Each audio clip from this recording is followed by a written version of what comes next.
This is how far Honey Badger Radio has fallen. This live stream is Philip Tanzer and his anti-porn stance. Anyone who's anti-porn is anti-male, because to be anti-porn is to say there's a sexual outlet for men that we're against.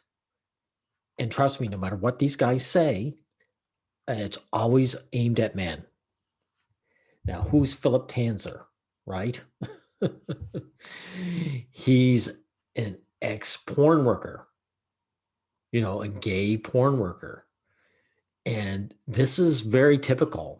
Someone who's into porn, it's all right while they're working it. And as soon as they're not working it and they're done with it, now it's a bad thing.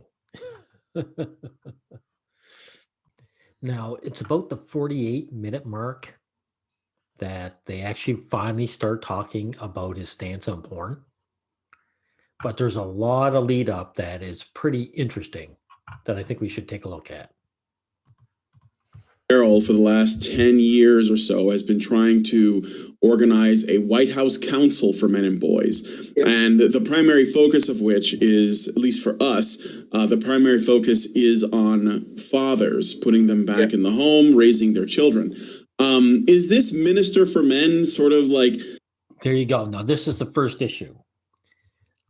These guys are primarily not worried about men's rights, but having them involved in this defunct nuclear family setup, which wasn't good for men anyway, but they still want it. Basically, these guys, they want that woman to revolve around and forget about families, because if they get with a woman who doesn't want children, they don't leave her. It's the woman they care about. And they'll be happy to be a couple that has no children. So this is bullshit right here. Two great guys here in the UK did a video about it. It means that women are more often seen as victims, men are more often seen as perpetrators. And if you see a man as a victim, you minimize, in your head, you minimize their suffering. If you see a woman suffering, you maximize their suffering. Oh, okay. Yeah, we're familiar with the concept, but I never called it gamma bias. I guess we have other words for it. We might just say, well, this is sort of like the nature of men and women. Like we have men have evolved to be disposable, women have evolved to be protected, and it makes perfect sense. And why, like that's how it is. No, it doesn't make perfect sense, because any society that has most of their men gone collapses. Men are needed; they're not disposable. And it's sort of, it's one of those things that, yeah, it seems unfair, but it actually makes a lot of sense.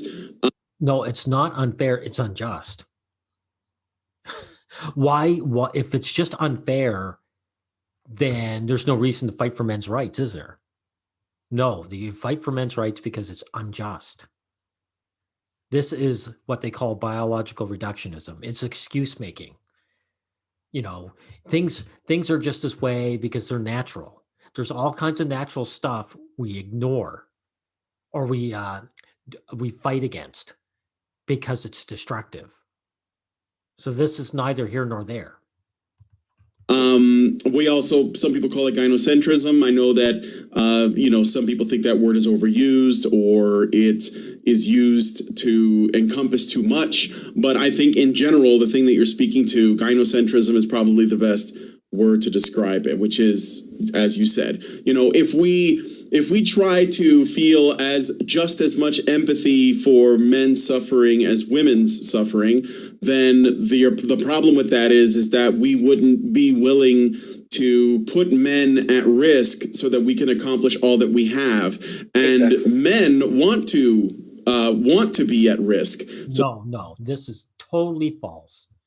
Men do not want to be at risk. This is just a bold-faced untruth. You look, what's Brian doing? He likes this comfortable existence behind a computer screen. just like the rest of us do. This is just false. An excuse making. Men deal with risk because they have to, not because they want to. Trust me on that. So also, what are the big accomplishments, for example? If you want to build a tower that's 40 stories high, no women want to do it. All I get to say is, then you can't have 40-story high towers. Because why should a man put himself at risk to build one? Just as an example. You just do without. But more to the point, why bother? These guys are in men's rights. They're making excuses for men to take risk in a way that the women don't, for no other reason that they think they should. So why bother with men's rights? So that they can accomplish the things that they want to do. So it's a catch-22, but it is what it is.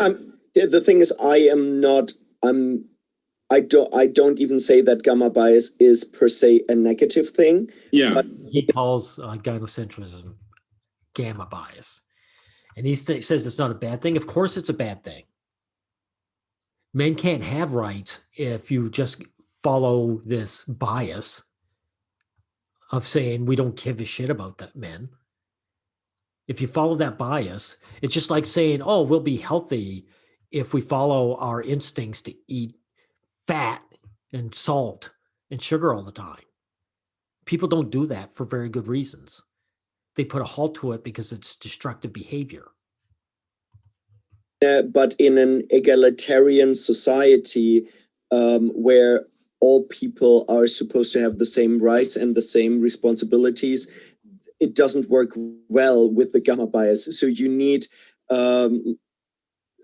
somebody who looks at the scale and makes sure that it's not completely out of whack. And that's why I think not completely out of whack. In other words, they're all right with a certain amount of inequality. They're not for equality. We would need like a minister for men, or like Dr. Warren Farrell was working on, like a parliamentary group. Yeah. Well, I mean, I would say good luck. I honestly mean that. No sarcasm, okay? I really hope that this works out. I do understand that at the very least, to get attention on these issues, you will need some kind of large presence. Like Philip Davies, for example, he did a great speech on circumcision and basically established that it was in fact like against the law, and that it should not be happening to boys, and it was useful for someone in that position to do that. In addition, in Australia, I think her name is Pauline Hanson, has spoken out in defense of men multiple times, and it's super handy to have someone of that at that level speaking to these things, because it can change the hearts and minds of normal people, of average citizens that happen to be watching it. And ultimately, this is pretty sad, by the way, that you have to change the minds of quote unquote normal people, not to cut infants. This is sad. That's the thing that must change, right? So like if most of society doesn't think there's a problem, then and you can't reach them, then that won't change until you can. And so, well, anyway, it's a multi-layered problem, I will say, but I hope that works out. I disagree. I don't think it's multi-layered. I think there's only one layer to the problem. Especially the circumcision. You just come out and say it's bad, and you don't shy away from the fact that someone might get upset over that. But I think that it's great, and you do have really great people, and I look forward to hearing news from the Minister for Men.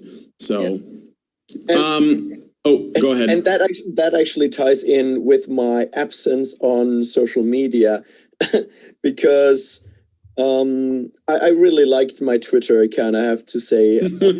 You had two though, didn't you? You had two Twitter accounts. Yeah. Well, I had one private Twitter account, like Logan McCree, and that was the one where I just didn't hold back and where I constantly criticized feminists, and I was quite political, very pro-Trump and stuff like that. And I think that's what. Yeah, see that banner? His banner says Trump. Anyone who's pro-Trump at this point in the game is no different than a flat earther. Only flat earthers are less destructive. So you could discount this guy, period, at this point. What in the end got me suspended. I still don't know what got me suspended. They never told me what it was. I sent them emails, didn't hear back from them, and it's quite shocking. Yeah. Well, we knew about it. Is it really shocking though? I mean, well, it's not shocking, and I mean we knew about it. We knew about it because of Sargon and so many others. But when really started to delete conservative profiles in the tens of thousands and 100,000s after Trump. So another thing too, right? Conservative. They try and make it a left-right thing. I mean, if he's arguing against feminism, then it has nothing to do with left and right. Election. Lost. Yeah. After the election was fortified. After the election was the purge that happened afterwards. It was shocking, but the fact that all of a sudden you wake up one morning and your profile is gone and your 13,000 followers are gone and you're like, wow. And I did feel that I was shadow banned before, like for months and months before. I could feel there was very little traction on my profile, but it was fine. I didn't mind that too much. But yep, now it's gone. And I have to say, in cases like this, these guys should actually be protesting and working politically to do something about this, because these are the major platforms. If you're not on them, you're nowhere. I didn't create a new one, and I don't. At the moment, I'm fine because I'm working so hard on like legislation and. Well, you see, this is the other thing. This runaway bullshit. You know, I don't care. It doesn't really bother me. It doesn't really bother these guys that they have no voice in society, because that's what it is. If someone knocks you off of Facebook and Twitter and that sort of thing, these platforms. Really tough stuff that I feel like being in the trenches against like some psycho feminists takes too much of my energy out of me. And there were times when Twitter really triggered anxiety in me, and I think that happens to many people. It's such a toxic, and I know that word is overused, but it is a really toxic. Oh yeah, no, Twitter is cancer. It's probably the worst social media. I mean, some people say it's Facebook. I don't have a problem on Facebook. I get into fights, but Twitter, it's because it's sort of turned into, first of all, you can't have meaningful conversations on Twitter because the character limit, right? Yeah. Second of all, they have they probably have the worst biases, like in terms of the people who run it. The Trust and Safety Council is made up of feminist organizations like Feminist Frequency and Anita Sarkeesian and Crash Override Network, and Zoe Quinn is literally Gamergate personalities that are like policing the space. Well, this is the issue you guys should be working against. This is what you guys should be bringing to government, is that the major social media platforms that everyone talks on is being controlled by a hate movement. And you guys are being silenced. So this is what you should be working against. First and foremost, if you can't get your message out there, you've got nothing. No one can hear you. And like Saudi princes. So it's just this weird, like, I'm serious, like these weird, like Saudi princes, Middle Eastern royalty, and harems of pink-haired feminists. You see, this isn't weird though, at all. High status men are willing, men in general, pander to the opposite sex. So these guys who are up top, they don't have to worry about it. They don't have to be worried about getting zapped like this. So they pander to these girls. This makes perfect sense. It's only strange to Brian and guys like him. It's not strange to me at all. Men sell out other men all the time. Why do you think Star Wars has been sold out? Like Kathleen Kennedy, a major feminist, has ruined Star Wars. And all the men up top were for it and are still for it. So this Saudi princess, backing these feminist women isn't strange whatsoever. That are basically policing the website. But so yeah, you're better off without it. Like I got yeeted off of Twitter as well, and the only Twitter accounts that are left now, because Karen was removed a while ago. You're better off without it. See, this is men's attitudes. They're shit attitudes. Oh, we were kicked off unlawfully, unjustly, or justly, I should say. Well, do something about it. What's their answer? Oh, you just don't need it. Screw it. We're above all this. It's only a platform that everyone uses to spread their messages around. So these guys are silenced and they're okay with that. Just move on. This is what Honey Badger Radio has devolved into. Tough man posturing. And I can go into the story as to like what got Karen booted. I think it was because she used the word retarded, but it wasn't even directed like at someone who. Sorry, we don't need to hear that. Don't care reasons why. Let's get on to something more important. And occasionally I'll run into them, but mostly my comments are I just put out an opinion on something, I'll make a brief statement, I'll share a meme, I'll shit post, and then I'll leave it be, and I don't, and I'll get some likes and retweets and comments, and that'll be the end of it. But the last tweet that I made that got the most reach, or at least the most reach I've had in a while, had nothing to do with feminism. In fact, I just said, I said something that is absolutely true. I said, communists are leftists, fascists were leftists, and the Nazis were leftists. And I said that, and there's no refuting this. So if this is all true, then this is a lie. Of course, there's refuting it. People talk about the Nazi history. They might have had National Socialism in their name, but they backed small businesses and artisans over like the working class. This is just untrue. And of course, this is what I'm talking about. Yeah, his big concern is the left, not men's rights, but fighting the left. So all these things like fascists and communists, they're all left wing, like the right wingers are all for, freedom, which is bullshit. You can't get more authoritarian than the right wing. What does it mean to be far right? Because the mainstream narrative on that is incorrect, hands down. And I even had some evidence. I shared some links to articles and thought pieces. Is this guy right wing? This anti-porn guy? Come on.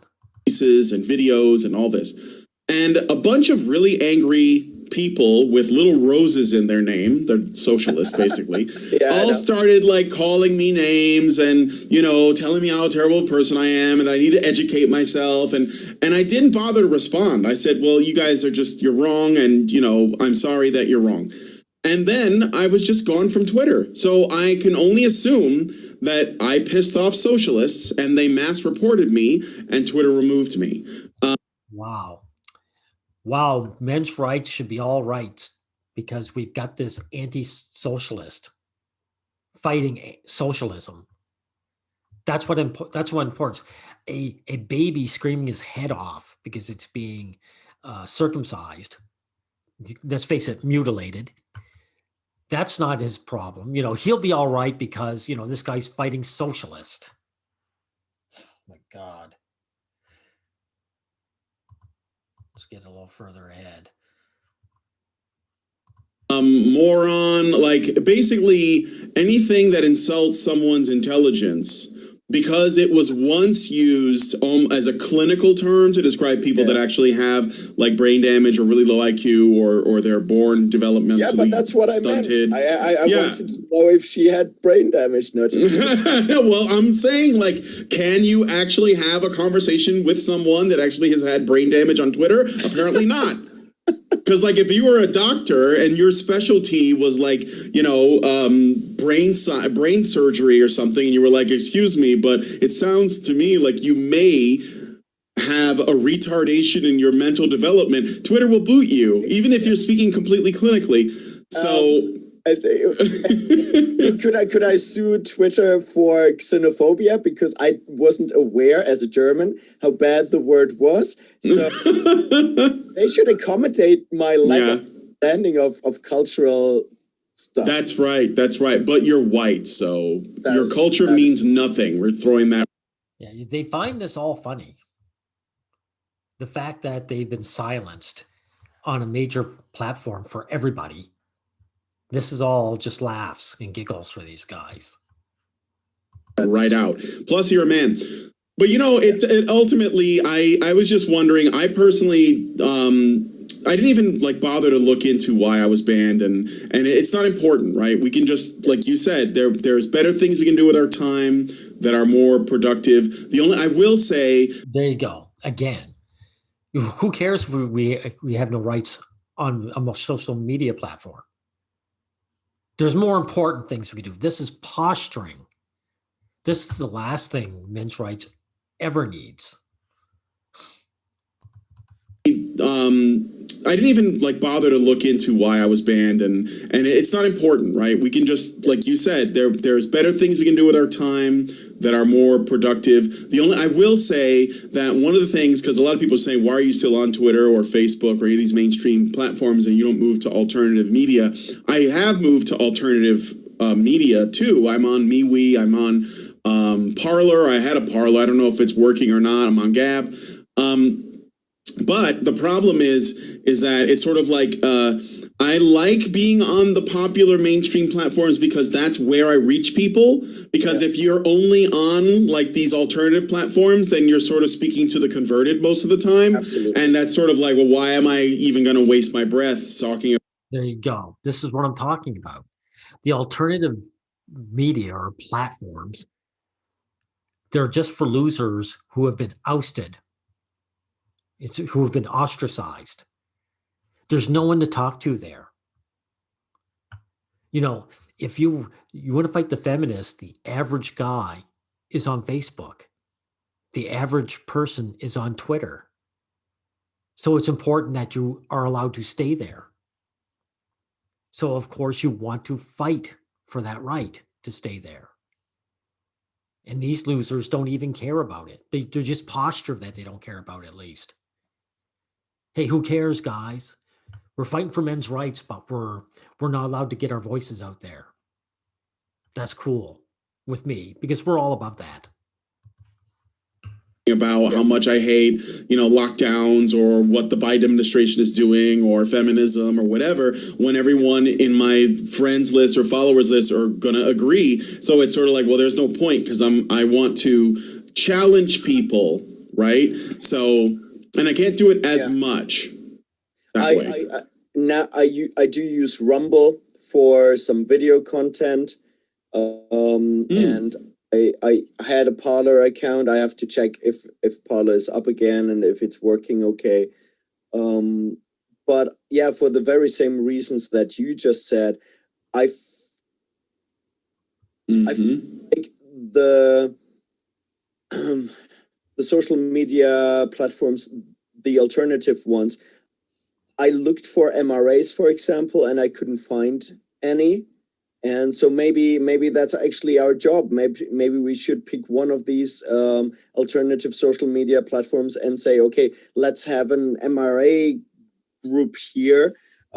There's a reason why there's no MRAs there, because these people aren't MRAs. They're right wingers who want to fight with the left wingers.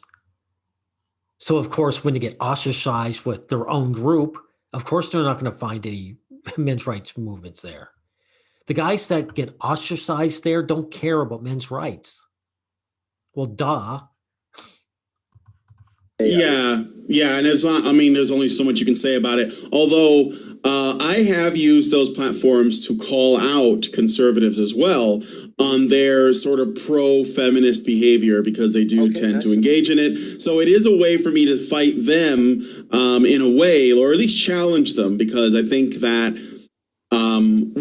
All I'll say, without going too deep down that rabbit hole, I know the audience knows what I mean. Most conservatives and traditionalist types believe in a kind of weak, less radical or less hateful version of feminism. Well, there you go. These are conservatives. So again, why is these guys fighting left wings and fighting socialism? It's obvious that conservatives are just as pro-feminist as the left wingers are. Which still needs to be challenged, because they still are more likely to not want to fix men's problems or acknowledge them as much. More so, they don't hate them, but they have a different approach of, well, they just need to toughen up, and no one's gonna help them, and no one's gonna cry for them, and it's this sort of tough love approach. And I'm basically of the idea that in some, it's not tough love. They just aren't concerned with men, and they like the status quo, unless it's happening to them personally. Then it's a problem.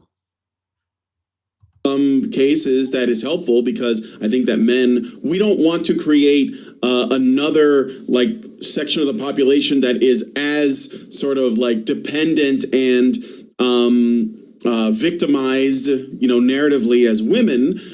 Why not? Would that not be equality? Of course you do. Men are victims. So you need to have that equality. Look at Honey Badger Radio here. This is your heroes here, who can't wait to just say, no, we don't want men to be victims. You know why they don't want men to be victims? Because they know that the girls toss men who show any vulnerability.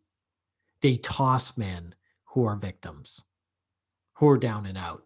So of course, this is why Honey Badger Radio and guys like Brian will never be for men's rights, because they want the girl over rights.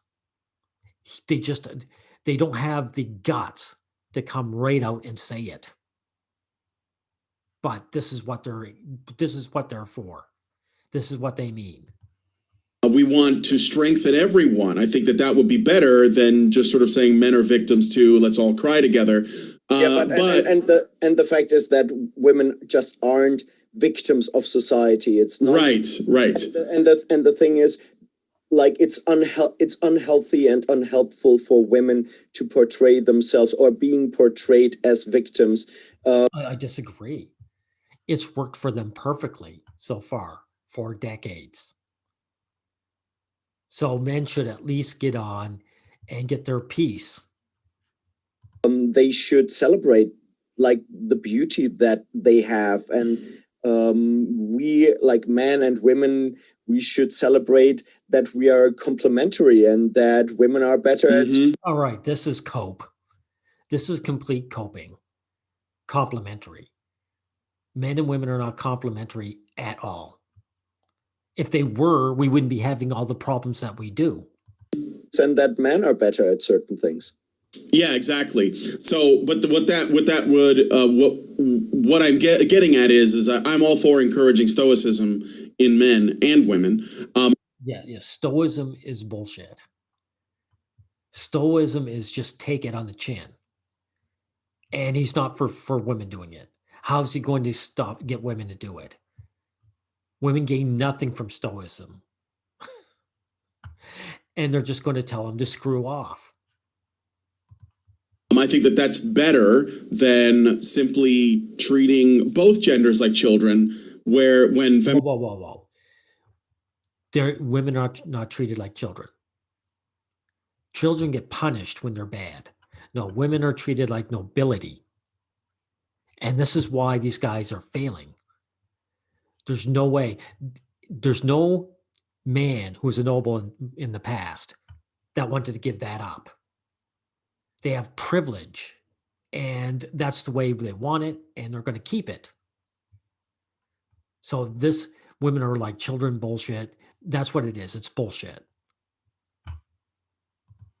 feminism treats women like children. I'd rather not treat either of them that way. So I get that part. However, I also think that men are deserving of some love and compassion based on the fact that they are people who live among us, that they are men, right? Just for existing. They deserve some compassion because then we can give them the encouragement to move on a path to recognize their potential, if that makes sense. Oh, wow. Potential. In other words, status gaining.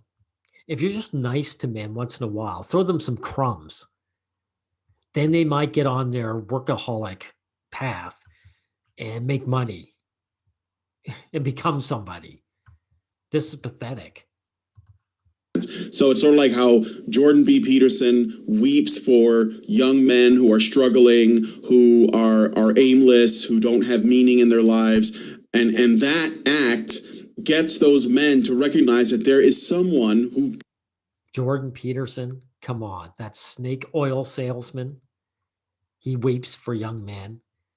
He sells stoicism just like you. He doesn't weep for them. He doesn't see them as victims. He wants them in the treadmill, just like you do. Could be a total stranger that says, this man cares about me and he wants me to do well. He wants me to be the best person I can be. And this is something that you don't get very often from, I guess, conservative thought leaders or conservative pundit types, not that often. So I will on occasion push back, or maybe they will, observe the situation for men and women and they'll say, well, yeah, things are really bad, but the solution is that men have to do more. Men have to man up. Men have to be there for their children. Men have to fight for custody. Men need to be present, right? Don't be deadbeats and all of this. But there's nothing being asked of women. And yes, the conservatives do that too. And I'll say, well, what about women? Like, they're adults. They make choices. They choose to have children. They choose the government over their men. Ultimately, they're the ones that sold men out, at least. Yes, he's admitting it here.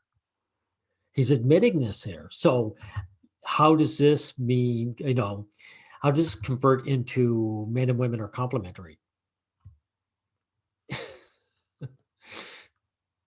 United States, when the welfare state came around, there was an offer made, right? They made the welfare state and they said, we will give you money for nothing on one condition. You have to make sure that there is not a man in your home raising your children. And it was like the devil's contract. And women... Well, it's not a devil's contract. They offered them what women wanted. So, Brian, how are you going to get this nuclear family back? How are you going to get men back in to their, like, the family unit when the women don't want them there? For women to take this deal, they must have not wanted the men there in the first place. Because the assumption is that the man was not working, but that's not true. Some men had jobs anyway, and the women just preferred welfare over them. They didn't want to deal with the man. So this idea that nuclear family is defunct. The idea of it is defunct. Not just the the institution of it. It was defunct because women never wanted it. Women, not all of them, but the ones that take advantage of that system, they said, yes, that sounds good. I'm going to do that. So they basically sleep around with men, have babies. The men are not allowed around them, or they don't tell them about it, or they take custody from them, or whatever, or they just take child support and they go to the state. So that means, and what I'm ultimately getting at is that in every interaction that results in something that is damaging for society, and that product comes from the family or the destruction of the family, while it's true that there are men who should be stepping up, and I'm not denying that, there are also... Yeah, there you go. He's throwing men on the bus, under the bus. Has nothing to do with this.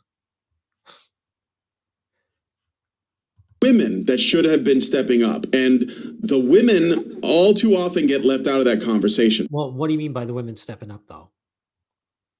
Do you mean that women should have paid child support? Give the children to the men and pay child support? No, what you mean is women should have been nice to these guys and not kick them out of the family, even though that's what they wanted all along. So that's just one way that I typically push back. Also, a lot of conservatives are totally fine with circumcision. So these are just like the areas where I think it makes sense, you know? Obviously, like circumcision is almost a non-issue here in the UK compared to, you compare. Yeah, in other words, they're saying they don't give a shit about baby boys. He's admitting it. He's saying it has nothing to do with me, so I don't care. These are the great guys who talk about family. They don't give a shit about children. This is what the family unit really is to these guys. This woman and nothing else. Compared to the US. And I see that in the manosphere, there is a new rise. I don't know how new it is, but I do think it's relatively new. A new rise of Christian conservative values. I have seen that too. Sorry, my dog, he needs to change his position. Sorry, guys. It's all right. It's okay. Yeah, I have seen that as well. There's actually, even in the men's movement, there are some Christian factions or sort of subgroups that believe that Christianity is, or at least a return to Christianity or something of the sort, is the answer. And to them I say, if it works for you, that's great. I don't have a problem with it, but I don't think that you're going to. I don't know that it's the best path forward is to push it on everyone, or to presume that it's a one size fits all thing. But go on. I would agree that it's not a one size fits all thing, but I dare say, because Christians would see him as an abomination. This guy that had all this gay sex. So this ex-porn worker, he thinks Christianity is the way to go. I would say that there is something very, very wholesome in the TredCon community, and not all of them are Christian. I mean, you also see. So if they're wholesome, what are you, Philip? By your own definition, then you'd be unwholesome for being a gay man who engaged in sex with men. From people that, for example, have tendency towards more like Viking stuff. Yeah, sure. I had a guy on, I don't know if you know him, but I had a guest on a while back named Bjorn Bull Hansen. He is from, I think, Sweden, and he's an author, and he makes videos from like the woods. And he's very, very, very, very traditional in a way that is unique. But yeah, I haven't seen this guy, but I wouldn't be surprised if he is part of the alt-right. The Viking culture is something that he brings with him in a lot of his content. I think that I had this conversation with my colleague Mike Bell yesterday because I gave him a link. He's not Christian, and I gave him a link to a Catholic seminar or conference that Belinda Brown, another friend of mine, she made me aware of that. So I watched it, and I'm not Catholic. I'm Christian, but I'm not Catholic. And I watched it, and it was absolutely brilliant. And there were speakers talking about the holy wife and how the wife and the man, like the holy man and the holy wife, should complement each other. How woke culture destroys the. I was like, oh my God! It was very young. It was very engaging. Why are these guys going on about woke culture? Brian admitted it had nothing to do with that. the government offered women free money, but it didn't want to give the men any because it has nothing to do. It's not some kind of conspiracy theory. People don't want to help give men free stuff. That's it. And the women abandoned their families for that. They kicked the men out. So it has nothing to do with woke culture.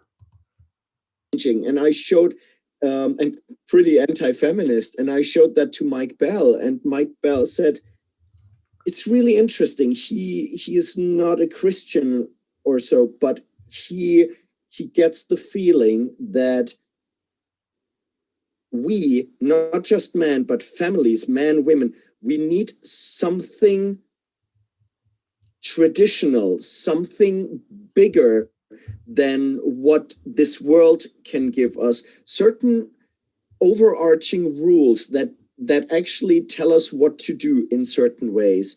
Because if we are the... So you mean like not having gay sex, right? These overarching rules, like it's immoral to have gay sex. Only ones who telling us what to do. We can just change everything like this. And I think there is a lot of truth to that. Oh, by the way, are these guys trying to put the idea that a woman who's on welfare can't go to church and be a Christian?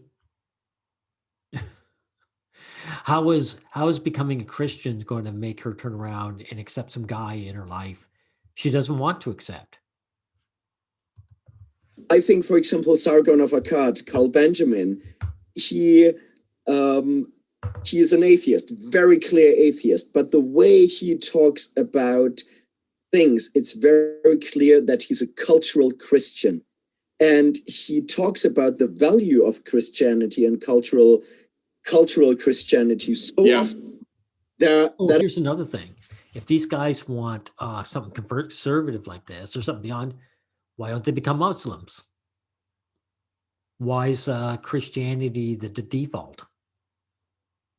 There's lots of tradition in Muslim religion, right? And I'm like, you cannot dismiss, just like you cannot dismiss the importance of family, I think you cannot dismiss the importance of some form of belief.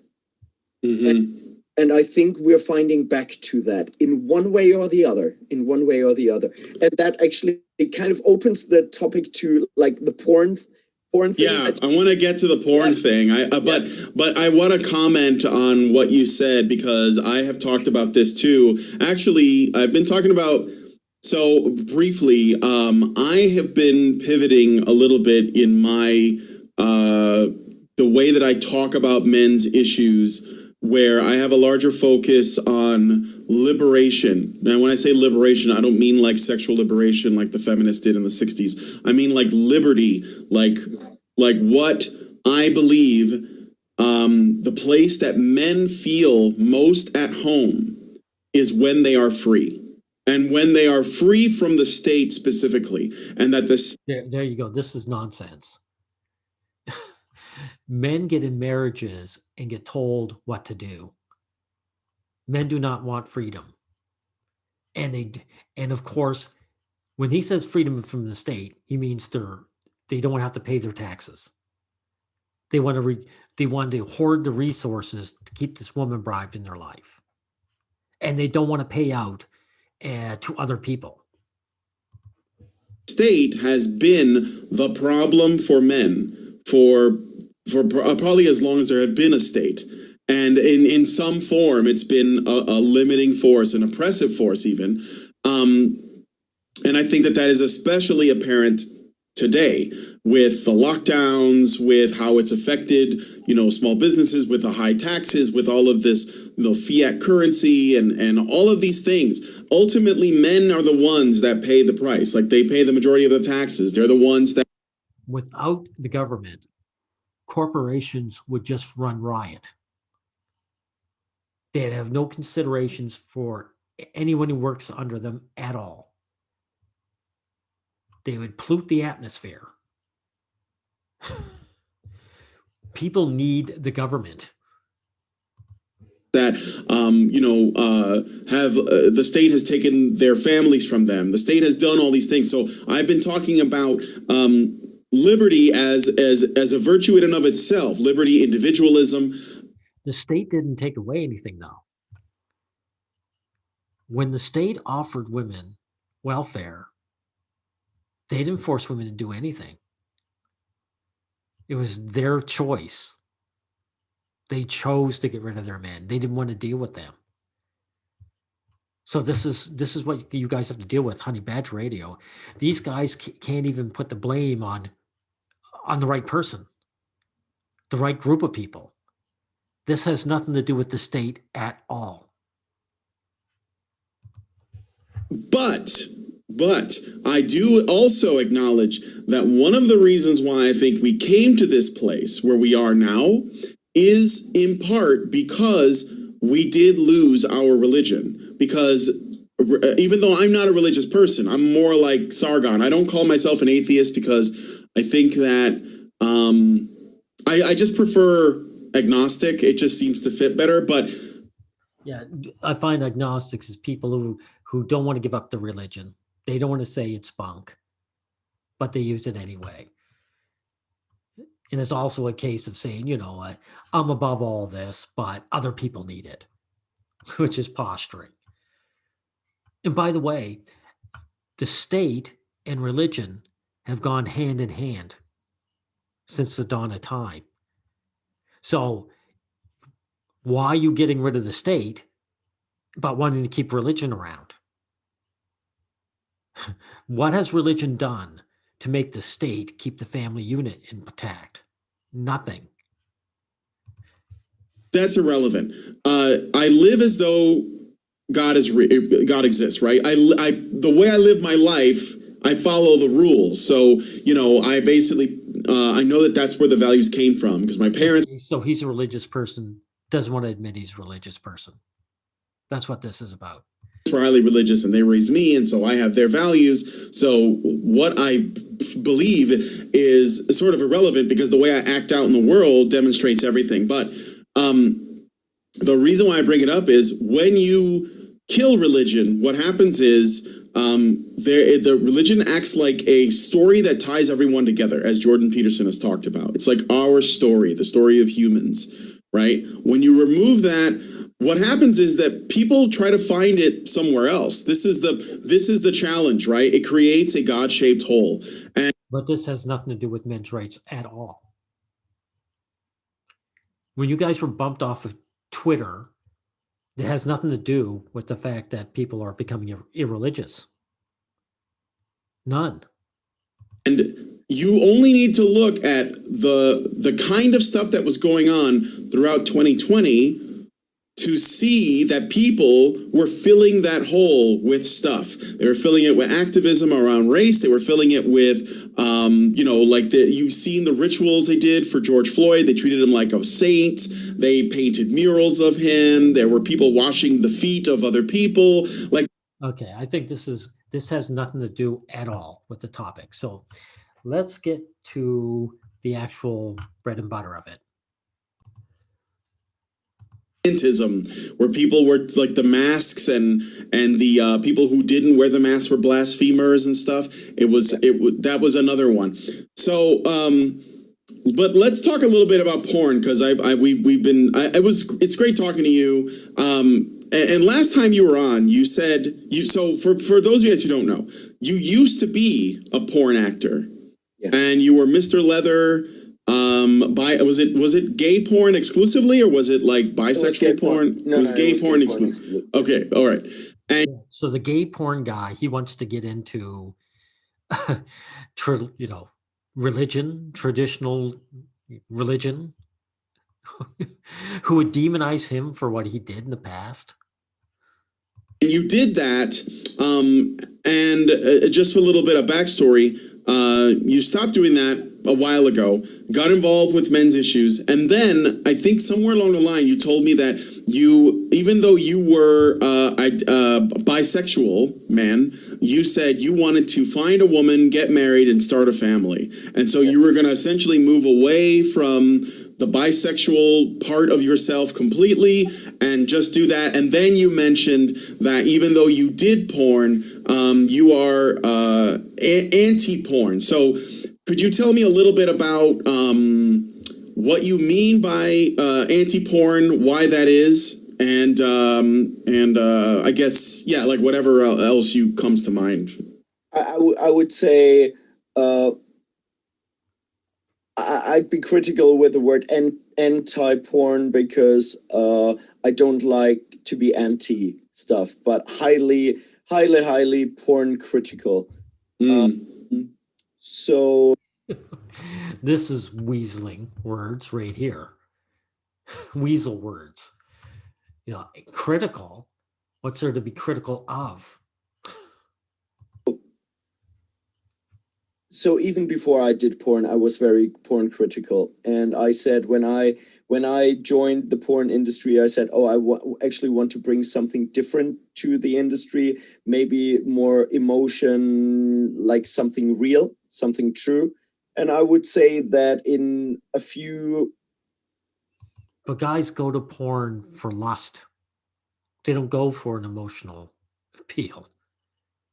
Moments or movies, I managed to do that, but overall it's a huge industry, and it's an industry where people want to see something very specific, and unless you own the company, it's very limited to what you can do, obviously. And also, why would he want an emotional appeal anyway, considering it was gay porn, and he wants to toss the man out to find some special woman to revolve around? Isn't that the person he wants to have an emotional appeal with? So what difference does it make if the gay porn doesn't have an emotional appeal? And it's acting. And to be honest, because it was acting, it was easier for me to do. It wasn't real sex. There was no emotional connection. It was. So because there was no emotional connection, it wasn't real sex. I should try that. I should be bang some guy's wife, and when he catches us, I could say, "Look, man, this isn't real sex because there's no emotion between us. This woman means nothing to me." We'll see if he goes for that. We'll see if the husband goes for that. Like acting, a little bit like. I always compare it with the Jackass movies, where it's like, oh, let's do something crazy now. But there is a lot of darkness in the porn industry, and the people that I worked with, they were great. But in 1 year alone, that was after I stopped doing porn, in 1 year alone, I lost 5 of my colleagues due to suicide or drug overdoses. Yeah. And in the past, like in the 80s, obviously, it was HIV. So they just. Yeah, well, HIV had nothing to do with porn, though, did it? And exactly why are you suggesting these guys that you knew got into drugs or killed themselves because they were involved in the porn industry? I mean, where are you going with this? Just dropped like flies. They died and died and died and died and died. because of better medication that changed, and now they die because of drug overdoses or suicides. And in the gay community, drugs are a big problem. Mental health problems are a big problem, I would say. Okay, but what does that have to do with pornography? Especially for straight men. Straight men are watching pornography and we're not killing ourselves or getting into drugs. So there's no reason to bash the porn industry over this, is there? Say. And so I was always quite critical towards the industry, but I have no problem also saying that I met really good people and that I had positive experiences. Sure. But in my private life, I watched quite a lot of porn, and I would say, I would clearly say I was porn addicted, and I could feel that it negatively affected my libido and that I started to get erectile dysfunction, and that Well, that's his own personal issue, though, isn't it? Isn't it? What's that got to do with the average guy in the street who wants to watch his porn? Nothing. I really needed porn to masturbate, and that really started to worry me because I want a family and I want to have a healthy sex life with my partner, with my wife. So The wife who knows you used to bang other men. Are you going to keep that a secret from her? Because I have a video showing how women get disgusted over bisexual men. They voice it and say so. So if you want this special girl in your life, you might have to keep this a secret.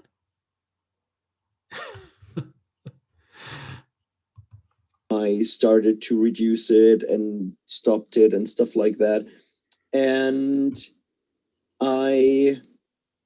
now I'm pretty dry. I mean, I can't say I'm 100% dry, but I'm almost completely dry, and it only happens every so often that I'm.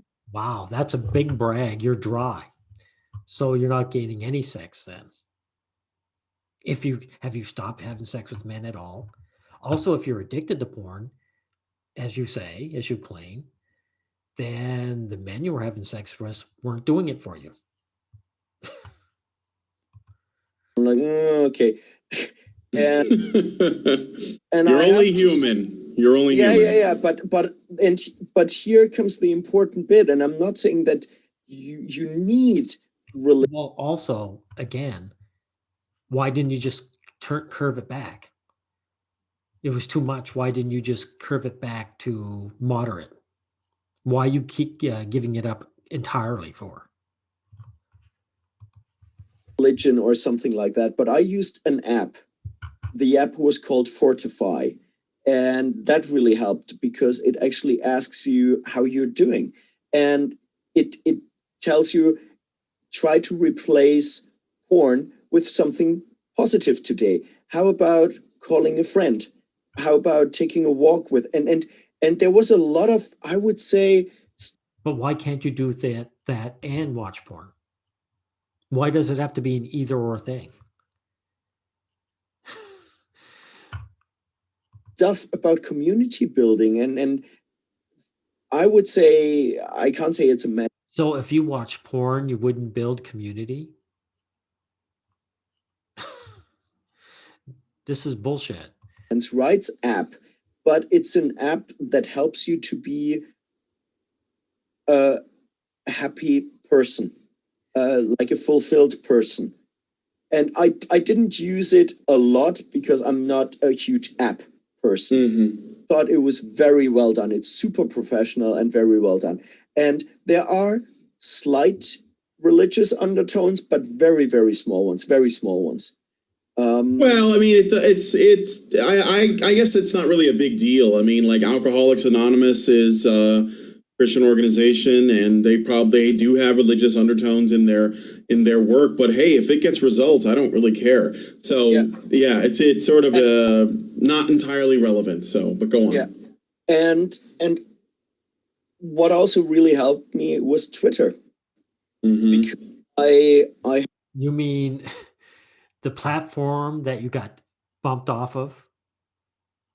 So, I mean, if you're going to brag up being on Twitter and they bumped you off, this should be an outrage to you. had some guys on Twitter from the Manosphere, or not even completely from the Manosphere, more like TradCons, Mhm. people that kind of try to help each other and that hold each other accountable and say, hey, how are you doing? Try to improve on your life. And one of them, I'm just going to hold his book up. Living porn free. Okay. Yeah, I can't see Timothy something. I can't see the rest of it. Timothy Regal. Hey Timothy, I hope I pronounce it right. It's spelled Reigle. By the way, when they say improvement, they mean gain status gaining. That's what all this self-improvement, quote unquote self-improvement, is about. It's status gain. It's guys who are low status. They're insecure about the fact that they're low status and they want to gain status. That's what it is. It has nothing to do with actual improving your life. Regal, and he's on Twitter. This gay man wants a woman now. So he knows he has to up his status. That's why when he was banging guys in the porn industry, it didn't matter. Now it matters. And I got in touch with him. He helps people. He's like a like he helps with addiction problems and stuff like that. And just having somebody who sometimes checks up on you and says, how are you doing? And how are you keeping up? That really helps. But in those lonely nights when you're lying in bed by yourself, I have to say that making promises to God in some ways really did help. And I don't think that I burn in hell if I watch porn or something like that, but just saying, give me strength, or I really try to stop this, thinking or knowing that somebody's watching you. Mm-hmm, mm-hmm. And yeah, I think that would make things weird. If some old guy in a robe was watching you from a throne in the heavens. No. It's more like or a cat in the ceiling. Yeah.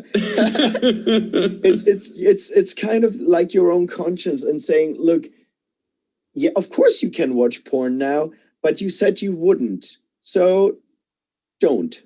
Yeah. It helps. Yeah. Perfect, but I'm getting there.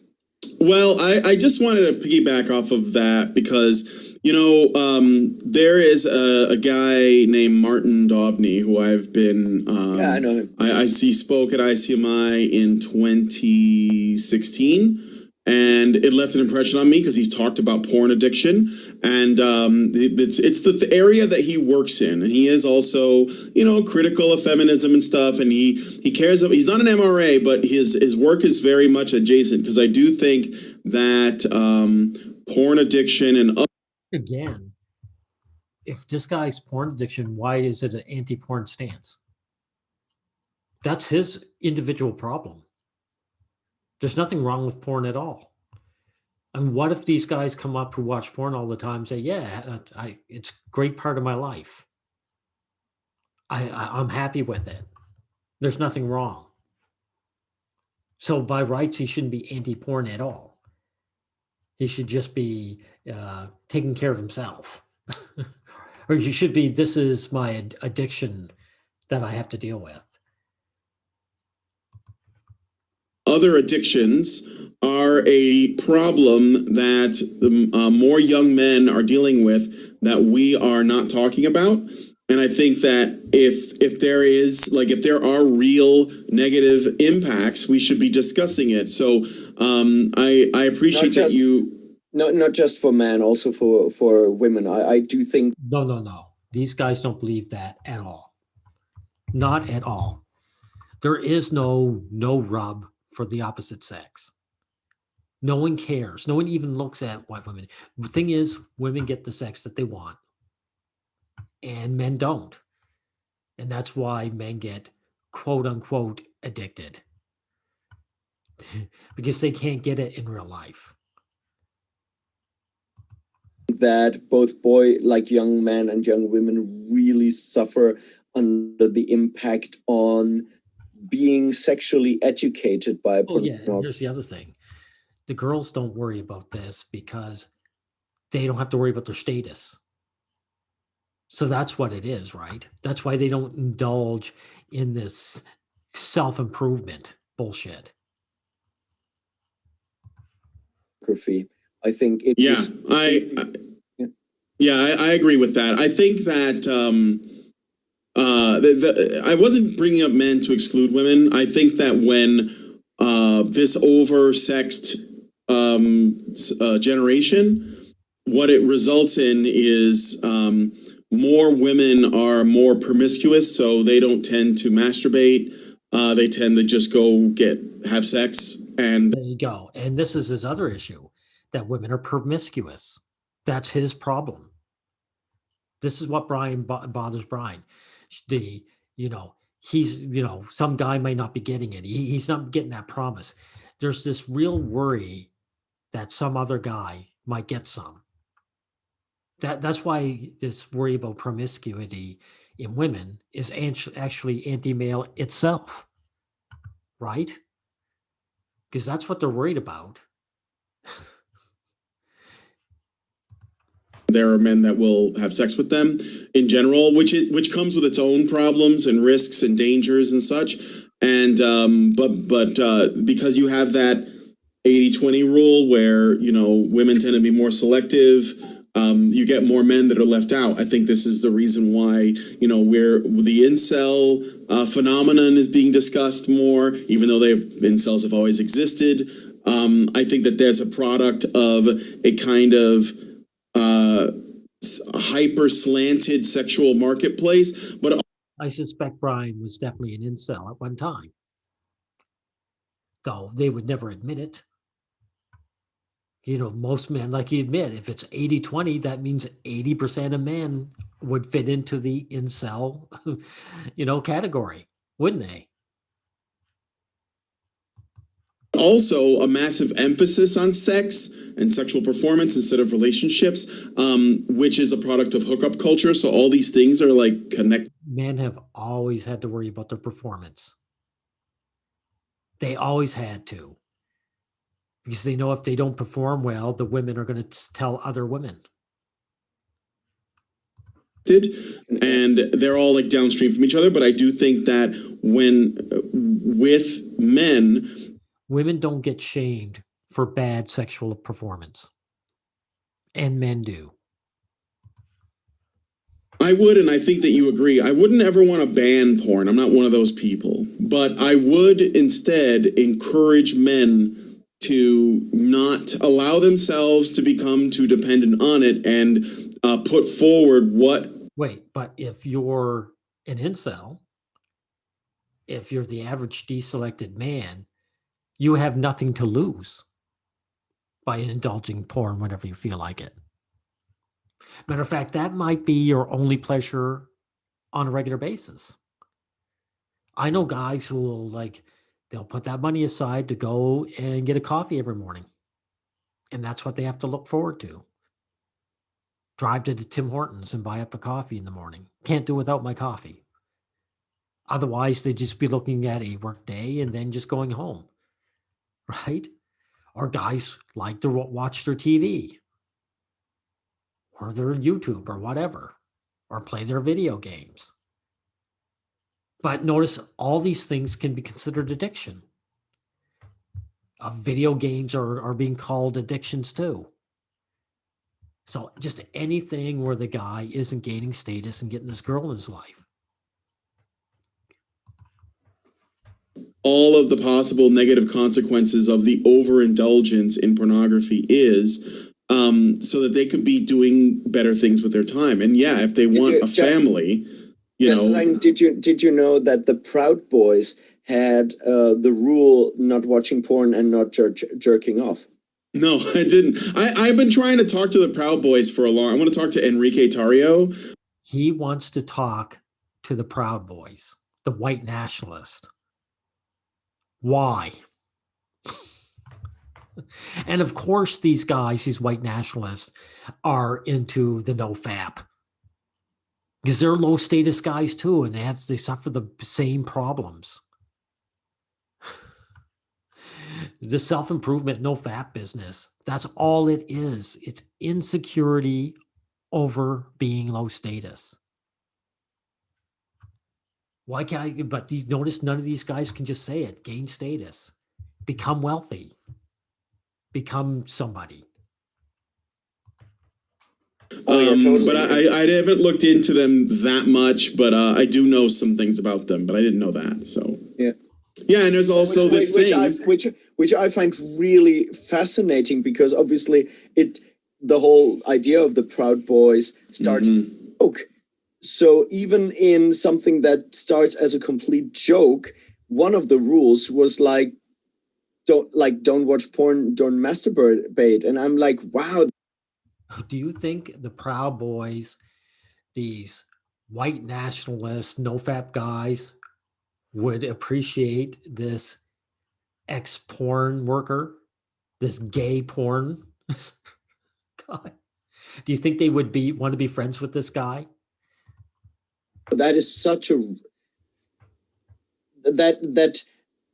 like a silly guy like Gavin McInnes comes up with a rule like that. I found quite interesting.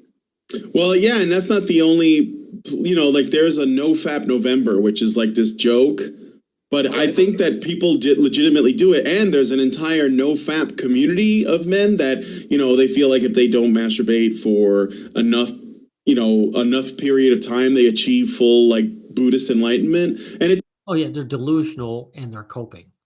It's delusional cope. He tries to pass, November, NoFap November, it's a joke. It's not a joke to the guys who do it. The fact that it came up means it was serious business. It's like guys are desperate. They're getting it. It's another form of snake oil. I'm desperate. What do I do? I can't blame anyone. I'll blame the government for one thing. And then I'll stop masturbating and maybe I'll become Superman. Maybe I'll get a job offer. It's sort of like treated like a joke, but I do think that they also treat it like a challenge. So maybe, and this is just something I have actually talked about. When I was young, and this is before the internet, porn was nearly impossible to come across. It existed, but it was very, very hard to find, right?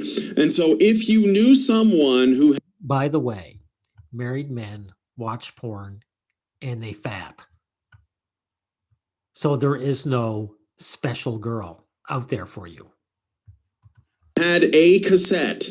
It was like this secret thing that you watched with your friends out of curiosity, and because you weren't even, like, I was like maybe 11 when I saw my first porno, and they were actually really mild back then by today's standards, like the stuff from the 70s. And you would watch it, and it was like this, like you're like doing something you're not supposed to do, and but you barely had access, right? And like if and also it was a different portrayal, because like you couldn't just watch like a 30-second clip. Yeah, you had to watch the whole tape, and it was a whole story like that.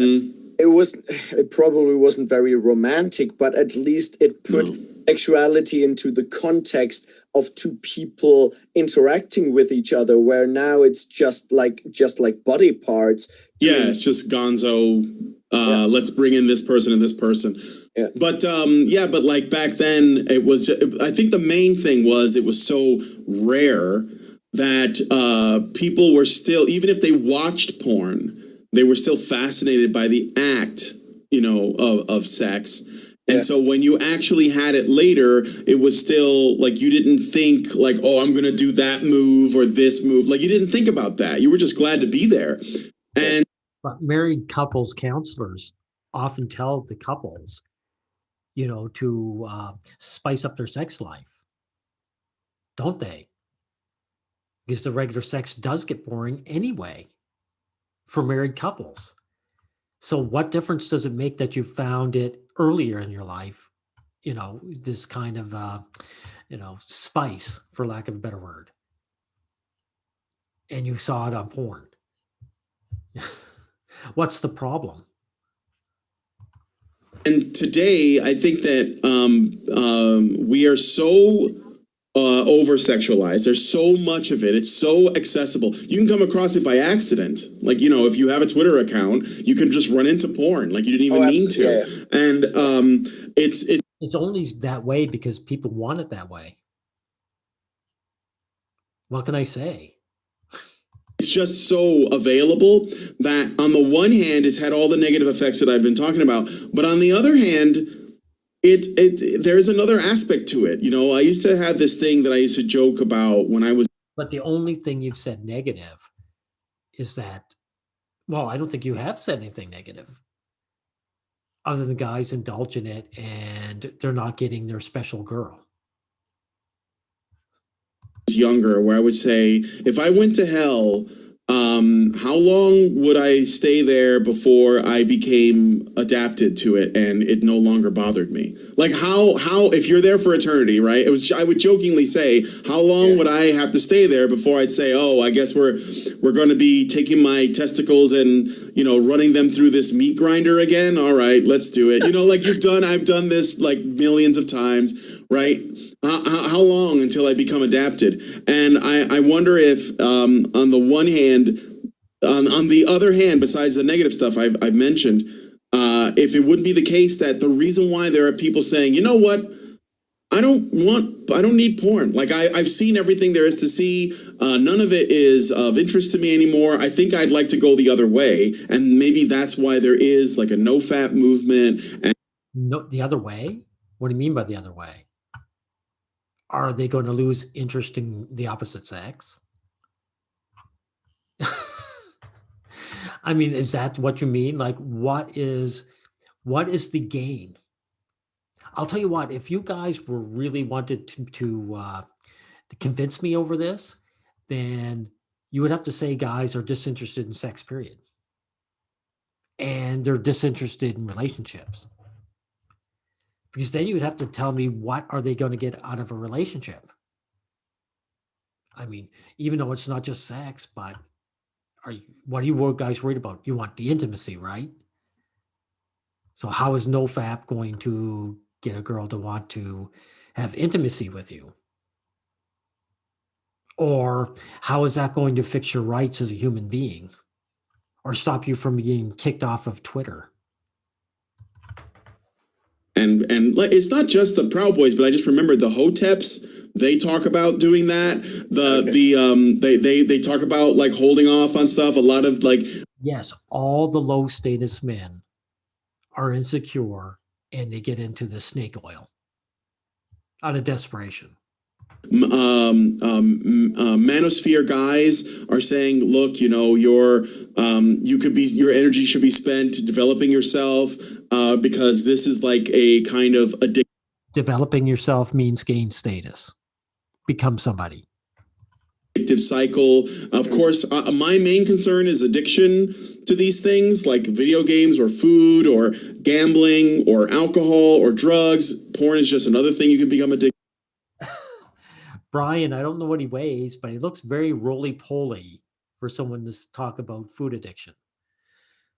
To and so like when you know what all of those potential negative outcomes are, and also I think that men. That reminds me, how many men are shacked up with grossly obese women?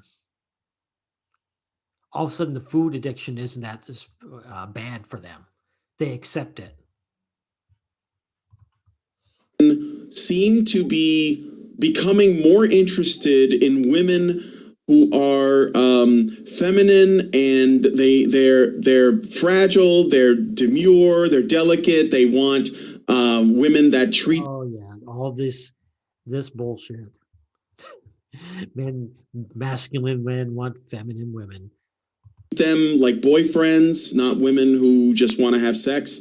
So if you look at, for example, do you know who the most popular e-girl? If you want a woman who's just not interested in sex, then what's with the anti-porn and the porn addiction talk? If you're not interested in that. Girl is, or e-thought is. Do you know who Belle Delphine is?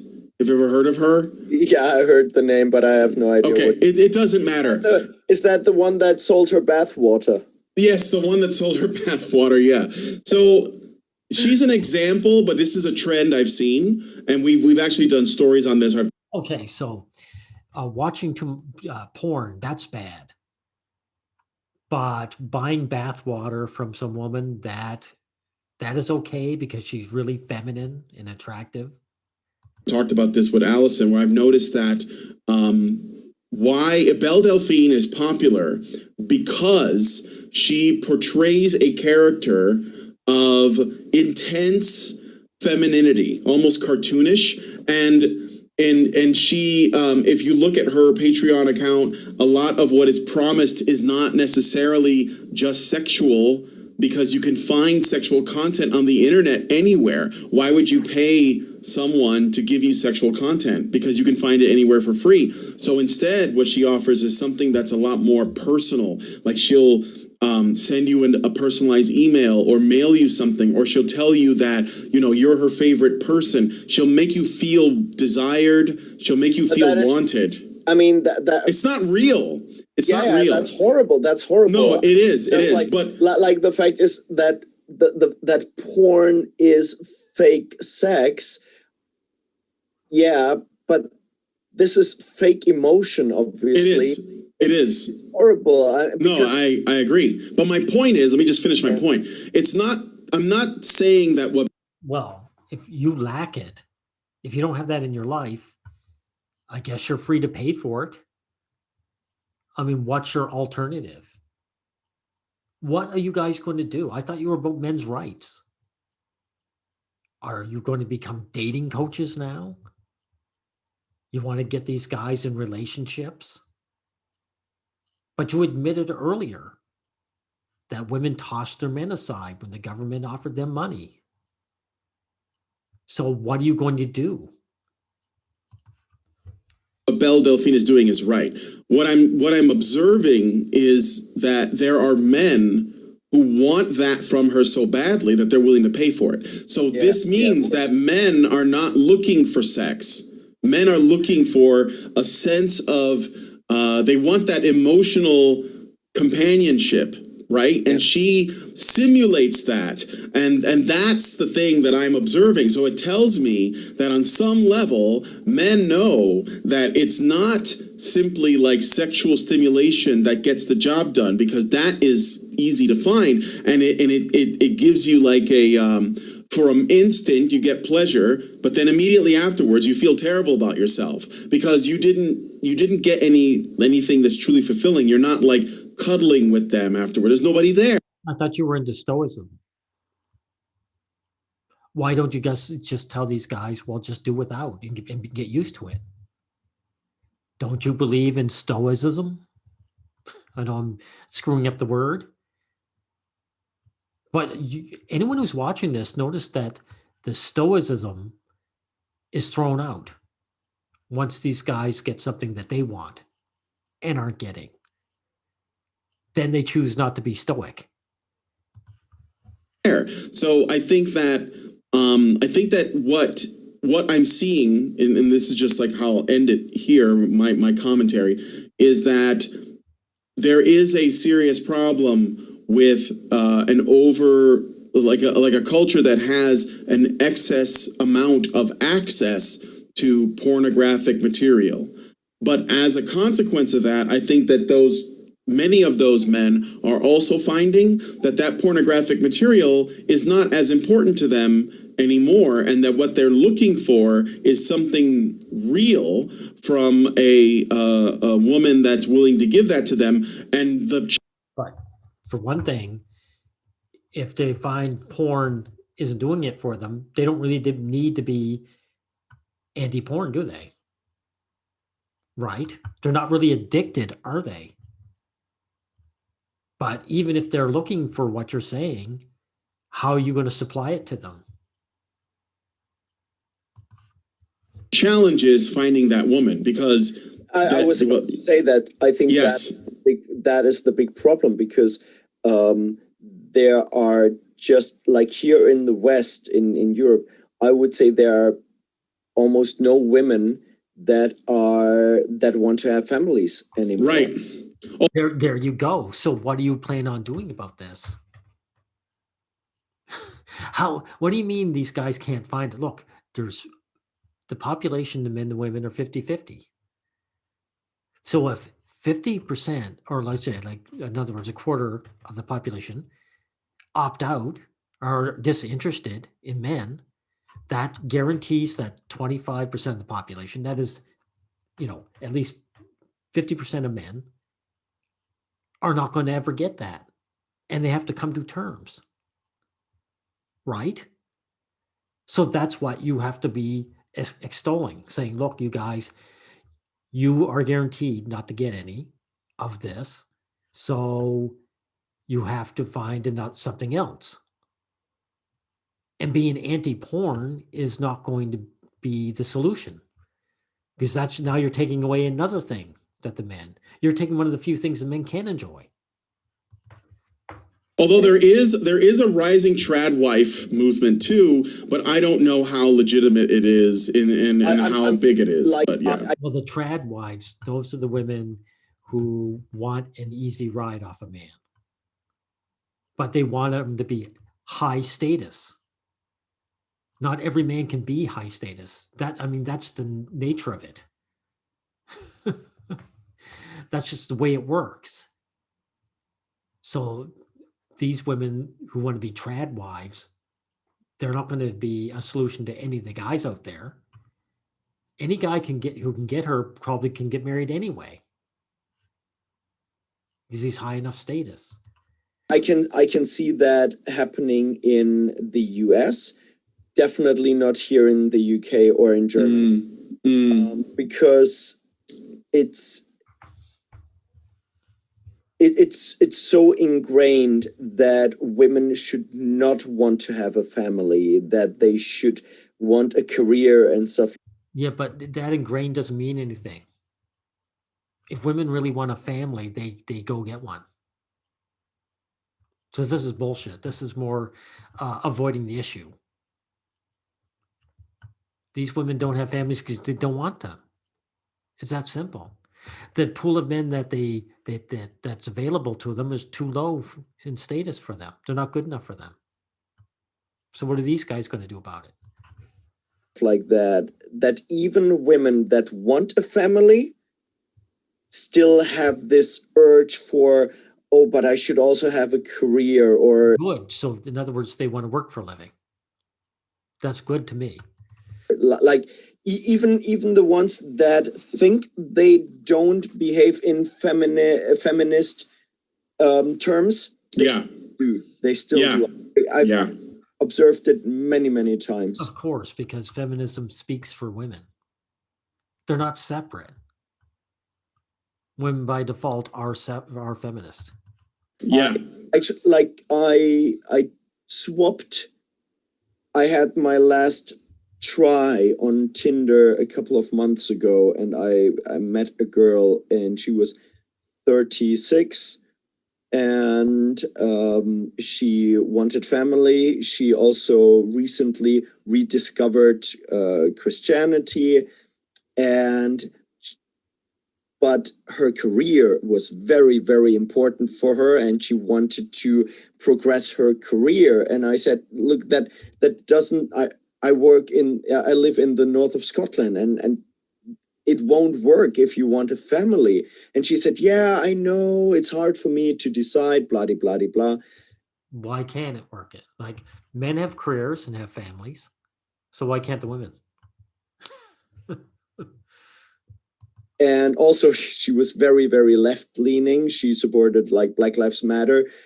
So if you're a right wing woman who has a big career and she's doing well, and she wants to keep it, how is that any different? And Extinction Rebellion. And to be honest, well, the thing is, I had no problem with it because she also criticized it. She was in there and she said, I thought it was something positive, but in the end, I realized that they had no structure, blah, blah, blah. And I said, actually, I think it's good that you care and that you're active, but she could not deal with the fact that I was conservative and that I was a Trump supporter. And in our conversations, it was very clear that I was the tolerant one and she was the intolerant one. Well, everyone has standards. Anyone who is a Trump supporter at this stage in the game is in that case,